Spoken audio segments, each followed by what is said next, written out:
Study IQ IAS, अब तैयारी हुई अफोर्डेबल।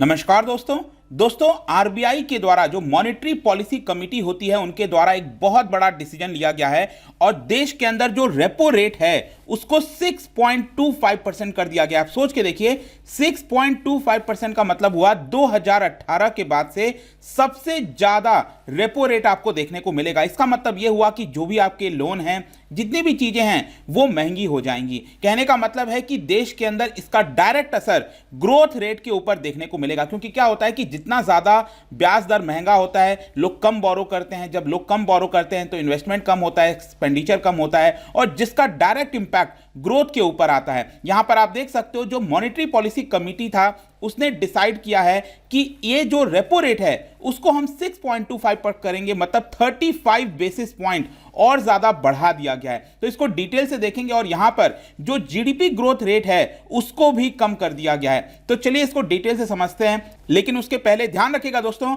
अगर आप 2023 में यूपीएससी का प्रीलिम्स लिख रहे हैं, दैट इज ऑन 28 मई, आपके पास बहुत अच्छा मौका है, क्योंकि एक कोर्स लाया गया हमारे द्वारा वन स्टॉप सॉल्यूशन, जिसमें एसआईपी के माध्यम से, सक्सेस इन प्रीलिम्स के माध्यम से जितने भी स्टैटिक करंट की तैयारी है प्रीलिम्स के लिए वो सारी चीजें आपकी कराई जाएंगी। इसके अंदर सीसैट भी दिया जाएगा, आपके घर तक जो बुक्स हैं वो भी पहुंचाए जाएंगे, ऑल इंडिया मॉक टेस्ट आप अटेम्प्ट कर सकते हैं। मतलब ये एक ऐसा प्रोग्राम लाया गया है जिसमें आपको कुछ और नहीं लेना है। यहां पर एसआईपी के माध्यम से चीजें आप कवर कर सकते हैं प्रीलिम्स के लिए। अगर आपको स्पेसिफिकली एनसीईआरटीज वगैरह कवर करना है तो इसका भी यहां पर जो कोर्स है वो लॉन्च हो चुका है। जल्द से जल्द इसके अंदर एनरोल कराइए। Use the same code Ankit live हमारे वेबसाइट और ऐप पर, और ये सारे कोर्सेज आपको सबसे कम दाम पर मिल सकेंगे। इसके अलावा अगर आपको और एमसीक्यूज अटेम्प्ट करना है तो मेरे इंस्टा पेज पर जाइए, वहां पर स्टोरीज में जितने भी एमसीक्यूज हैं उसको आप अटेम्प्ट कर पाएंगे। तो चलिए शुरुआत करते हैं। उसके पहले याद करिएगा आप, मॉनेटरी पॉलिसी कमेटी की जो हम बात करते हैं तो इसको 2016 में बनाया गया था। पहले क्या था कि रेपो रेट में क्या बदलाव होगा, कुछ भी होगा,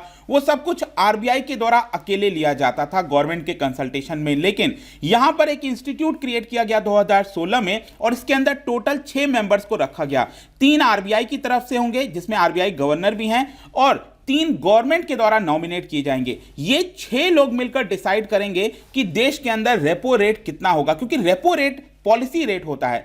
उस रेट के आधार पर ही बाकी के जितने भी रेट्स हैं वो डिसाइड होते हैं। अगर रेपो रेट बढ़ता है, आपको पता होगा, तो जो ब्याज दर है, जो लोन का दर है वो भी बढ़ जाता है। और ऐसा क्यों होता है? क्योंकि रेपो रेट वो रेट है जिस पर बैंक जो हैं, जो बैंक्स हैं हमारे देश के अंदर, एसबीआई, आईसीआईसीआई, जितने भी बैंक्स हैं वो आरबीआई से बोरो करते हैं जिस रेट पर। अब आरबीआई ज्यादा इंटरेस्ट रेट चार्ज करेगा, मतलब बैंक्स भी लोगों से ज्यादा इंटरेस्ट रेट चार्ज करेंगे और इसी की वजह से रेपो रेट बहुत ज्यादा इंपॉर्टेंट होता है। लेकिन आपको यह भी समझना है कि रेपो रेट को बढ़ाया कब जाता है। रेपो रेट को तब बढ़ाया जाता है जब देश के अंदर इन्फ्लेशन ज्यादा होता है। और आपको पता होगा कि पिछले 1 साल से जो इन्फ्लेशन है वो काफी ज्यादा देखने को मिल रहा है और कहीं ना कहीं इन्फ्लेशन को ही कंट्रोल करने के चक्कर में यहां पर रेपो रेट को बढ़ाना पड़ा है, जिसका डायरेक्ट असर आपको ग्रोथ पर भी देखने को मिलेगा। लेकिन यहां पर आप देख सकते हो, इनफैक्ट मैं आपको एक चार्ट भी दिखाता हूं।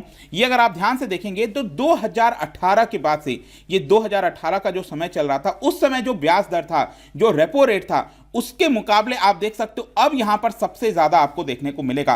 2018 से लेकर लगातार इसमें गिरावट हो रही थी, ये ग्रेजुअल हो रहा था यहां पर। लेकिन यहां पर आप देख सकते हो जो कोविड पैंडेमिक आया था उस समय जो रेपो रेट है उसको 4% लगातार रखा गया था, कई क्वार्टर्स तक 4% रखा गया। लेकिन अब क्योंकि बहुत सारे अलग अलग कारण की वजह से जो इन्फ्लेशन में बढ़ोतरी हुई है, इसकी वजह से आप देखिए कितना शार्प इंक्रीज किया गया। ये आप जो शार्प इंक्रीज देख रहे हो ये काफी ज्यादा है और ये अब लेटेस्ट हो चुका है 6.25%। And also let me tell you कि ये जो फाइनेंशियल ईयर चल रहा है 2022-23 का, ये 5th रेट हाइक है। मतलब आरबीआई के द्वारा जो रेपो रेट में इंक्रीज किया गया है ये 5वीं बार किया जा रहा है। कभी आरबीआई ने 50 बेसिस पॉइंट किया, कभी 65 बेसिस पॉइंट भी किया था। इतना अचानक से इंक्रीज किया था रेपो रेट के अंदर। इसके साथ साथ यहां पर आप देख सकते हो जो पॉलिसी स्टैंस है, मतलब आगे आने वाले समय में यहां पर क्या होगा। तो अभी तक क्या था, लंबे समय से आरबीआई ने अकोमोडेटिव पॉलिसी को अपनाया हुआ था, लेकिन अब इसको विड्रॉ कर रही है। मतलब ये साफ संकेत है कि आगे आने वाले समय में भी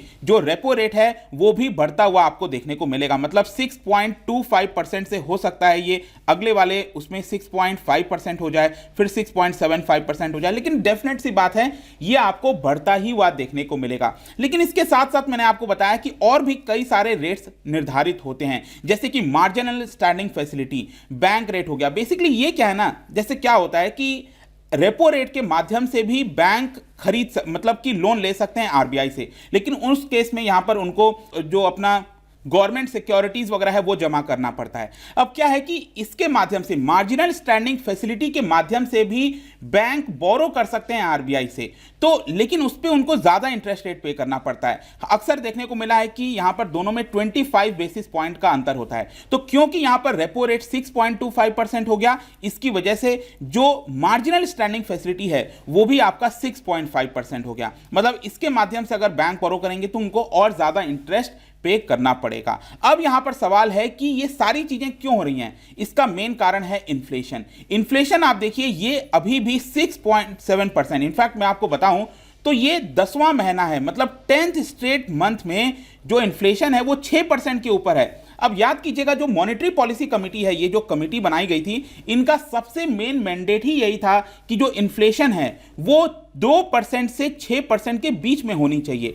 तो यहां पर क्या है कि क्योंकि आरबीआई इसमें फेल हो गई थी, 6% से ये लगातार ऊपर चल रहा था, इसकी वजह से आरबीआई को एक मीटिंग भी बुलानी पड़ी और एक्सप्लेनेशन भी भेजना पड़ा, एक रिपोर्ट भेजना पड़ा कि आखिरकार ये क्यों आगे गया है। और इसके लिए यहां पर उन्होंने स्टेप्स भी बताया कि हम कैसे इन्फ्लेशन को नीचे ला सकते हैं। तो ये ऑलरेडी हो चुका है, मतलब आरबीआई इन्फ्लेशन को कंट्रोल करने में फेल रही है, ये बात सही है। और क्योंकि ये ऐसा हुआ है, इसी की वजह से एक्सपेक्टेड था कि जो रेपो रेट है वो डेफिनेटली 35 बेसिस पॉइंट बढ़ाया जाएगा, और ऐसा ही हुआ क्योंकि रेपो रेट पिछली बार था 5.9% और अब 35 बेसिस पॉइंट बढ़ाकर इसको 6.25% कर दिया गया। वैसे मैं आपको एक और इंटरेस्टिंग चीज यहां पर बता दूं कि हो सकता था रेपो रेट को और ज्यादा बढ़ाया जाता, 50 बेसिस पॉइंट बढ़ा दिया जाता, हो सकता है ये 6.4% हो जाता। लेकिन क्योंकि क्या हुआ है कि अमेरिका के अंदर, यूएस के अंदर, वहां की जो फेडरल रिजर्व है वो इंटरेस्ट रेट जिस तरीके से हाइक कर रही थी उसमें थोड़ा सा सॉफ्टनेस आया है, और क्योंकि वहां पर थोड़ा सॉफ्टनेस आया है इसकी वजह से आरबीआई को भी थोड़ा रिलीफ मिला है, और यह कारण है जिसकी वजह से रेपो रेट को और ज्यादा नहीं बढ़ाया गया और उसको 6.25% अभी के लिए कर दिया गया है। जहां तक इन्फ्लेशन का सवाल है तो आप देख सकते हो जो आरबीआई गवर्नर है उन्होंने साफ साफ कहा कि कोर इन्फ्लेशन अभी भी एक बड़ा मुद्दा है। देखो कोर इन्फ्लेशन क्या होता है, जो टोटल इन्फ्लेशन होता है जिसको हेडलाइन इन्फ्लेशन कहते हैं, उसमें से आप फूड और फ्यूल माइनस कर देते हो तो उसको कोर इन्फ्लेशन कहा जाता है। तो कोर इन्फ्लेशन एक अभी भी बड़ा मुद्दा है, और सबसे बड़ा रिस्क इन्फ्लेशन को लेकर जो दुनिया भर में इस समय जियोपॉलिटिक्स चल रही है, रशिया यूक्रेन का वॉर हो गया, ग्लोबल स्लोडाउन। इनफैक्ट आपको याद होगा आईएमएफ ने इस बार यह कहा है कि टोटल अगर आप देखोगे जितने भी इकोनॉमीज हैं वर्ल्ड में, उसमें 1/3 इकोनॉमीज जो जीडीपी ग्रोथ रेट है वो नेगेटिव में चला जाएगा। तो ये क्या दिखाता है, ये साफ दिखाता है कि दुनिया भर में जो कहीं ना कहीं जो इकोनॉमी है वो आपका गिर रही है, और उसका ऑब्वियस सी बात है डायरेक्ट असर भारत पर भी देखने को मिलेगा। तो यहां पर आरबीआई गवर्नर ये कह रहे हैं कि अगर हम अज्यूम करते हैं कि इस बार एवरेज क्रूड ऑयल का जो रेट है पर बैरल वो $100 के आसपास होने वाला है, ठीक है, तो उसके हिसाब से जो इन्फ्लेशन है वो 6.7% रहने का अनुमान है। अगर मान लो क्रूड ऑयल 100 के काफी नीचे आ जाता है तो डेफिनेटली इससे भारत को फायदा होगा और इन्फ्लेशन भी कूल डाउन होगा, और जिसकी वजह से ग्रोथ रेट हमें थोड़ा सा बेहतर दिखाई दे सकता है। अब सवाल है कि जीडीपी ग्रोथ रेट को लेकर क्या बोला गया है। देखो आरबीआई गवर्नर ने यह कहा है कि हमने जो अनुमान था जीडीपी ग्रोथ रेट का उसको कम किया है। पहले जो अनुमान था वो था 7%, और अब लेटेस्ट यहां पर अनुमान लगाया जा रहा है 6.8%। ये कौन सी ईयर का बात कर रहा हूं, फाइनेंशियल ईयर जो अभी चल रहा है, 2022-23 का जो फाइनेंशियल ईयर चल रहा है उसकी हम बात कर रहे हैं। तो जीडीपी ग्रोथ रेट को डेफिनेटली कम किया गया है, और ये बात बिल्कुल सही है क्योंकि जैसा मैंने बताया जितना ज्यादा आप रेपो रेट बढ़ाते जाओगे उसका डायरेक्ट असर आपको जीडीपी ग्रोथ रेट के ऊपर देखने को मिलेगा, और ऐसा ही हुआ है। लेकिन अभी भी हमारी जो जीडीपी है उसको सपोर्ट कहां से मिल रहा है, उसको सपोर्ट मिल रहा है रूरल इकोनॉमी से, जो एग्रीकल्चर सेक्टर होता है उसमें अभी भी मजबूती है। मैन्युफैक्चरिंग और सर्विस सेक्टर अगर आप देखोगे तो ये भी काफी अच्छा परफॉर्म कर रहे हैं। इनफैक्ट पूरे दुनिया में सबसे अच्छा अगर आप परचेजर्स मैनेजर्स इंडेक्स, आपको पता होगा कि यहां पर जो मैन्युफैक्चरिंग और सर्विस का डेटा है वो निकाला जाता है, तो पूरी दुनिया में काफी अच्छा चल रहा है। इसके साथ साथ आरबीआई गवर्नर ने यह भी कहा कि आगे चलकर जो गवर्नमेंट के द्वारा कैपिटल एक्सपेंडिचर किया जाएगा सड़कों पर, फ्लाईओवर्स पर, इसकी वजह से भी भारत को सपोर्ट मिल सकता है। तो जीडीपी डेफिनेटली यहां पर आरबीआई गवर्नर ने कहा कि हमने नीचे तो किया है, लेकिन पूरे दुनिया में अगर आप देखोगे तो अभी भी India will remain the fastest growing major economies in the world. और कहीं ना कहीं हमें विश्व को ध्यान में रखकर चलना है। ऑल्दो ये भारत के लिए सफिशिएंट नहीं है, ये जो जीडीपी ग्रोथ रेट है हमें इसे कहीं ज्यादा बेहतर करना है, 9%, 10% के ऊपर होना चाहिए, जिस तरीके से हम सोचते हैं, हमारा जो ड्रीम है इंडिया का।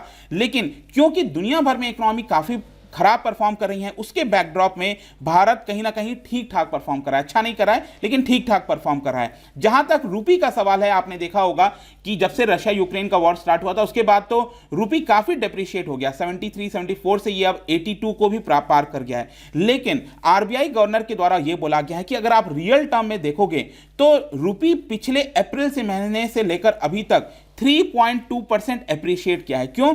क्योंकि डॉलर मजबूत हुआ है। ये बार बार चीजें कही जा रही हैं कि डॉलर मजबूत हुआ है, क्योंकि अगर आप भारत का करेंसी जो रुपी है उसको डॉलर छोड़ दो, अगर आप पाउंड से कंपेयर करो, यूरो से कंपेयर करो, तो भारत की रुपी मजबूत हुई है। लेकिन क्योंकि जो रिसेंट में अभी प्रॉब्लम्स आया है इकोनॉमी के अंदर पूरे दुनिया में, उससे लोग डॉलर की तरफ शिफ्ट हो गए हैं, डॉलर की डिमांड बढ़ गई है और डॉलर काफी मजबूत हुआ है और इसी की वजह से आपको रुपी में वीकनेस देखने को मिल रहा है। अदरवाइज रुपी बाकी इकोनॉमीज के अगर आप कंपैरिजन में देखेंगे तो ठीक ठाक परफॉर्म कर रहा है। जहां तक फॉरेक्स रिजर्व का सवाल है, आपने देखा होगा पिछले 2 हफ्ते से फॉरेक्स रिजर्व जिस तरीके से नीचे गिर रहा था, लेकिन उसमें अब यहां पर वापस से बढ़ोतरी हो रही है और फॉरेक्स रिजर्व हमारा $550 बिलियन को फिर से पार कर चुका है, जो कि कंफर्टेबल पोजीशन पर है। तो आरबीआई ने आश्वस्त किया कि हमारे पास एनफ फॉरेक्स रिजर्व है, जो कि अगर आप हमारे पड़ोसी देश देखोगे तो जैसे श्रीलंका है, पाकिस्तान में, उसमें बहुत सारी प्रॉब्लम चली है, लेकिन भारत इस समय काफी कंफर्टेबल पोजीशन पर है। तो यही सारी इंपॉर्टेंट चीजें थी दोस्तों। आज आरबीआई का जो